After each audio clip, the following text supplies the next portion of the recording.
Hi friends, అందరికీ good morning. అందరికీ happy Sunday. అందరు బాగున్నారా ఫ్రెండ్స్? ఇంకా సండే కదా, అందరి పనులు లేట్ అయితే అవునా కదా? నాకు కాదు, మా నాన్నకు.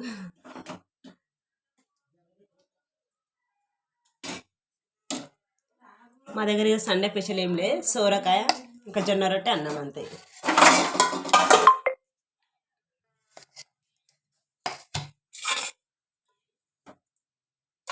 ఇది ఎంతోమంది తెలుసు చూడండి ఫ్రెండ్స్, తొగరకాయ అంటే కందికాయ చాలా మంది తెలిసే ఉంటుంది. ఊరి సైడ్ వాళ్ళకైతే చాలా తెలుసు. ఇప్పుడే సాల్ట్ వేసి ఉడికించి ఇంక ఇది వేడి వేడి తింటే చాలా బాగుంటుంది. ఇప్పుడే దొరుకుతుంది ఈ సీజన్లోనే, మళ్ళీ అయితే దొరకదు ఫ్రెండ్స్. చూడండి, మీరు ఎవరైనా తినకుండా తినండి. పాపం సిటీలో ఉన్న వాళ్ళకైతే ఇలాంటివి ఏం దొరకవునా కదా. సిటీలో ఉన్న వాళ్ళకైతే కరివేపాకు కూడా కొనుక్కొని వస్తుంది, కానీ పల్లెటూరు అట్లా కాదు, ఇంటి దగ్గరనే ఉంటాయి అన్నీ.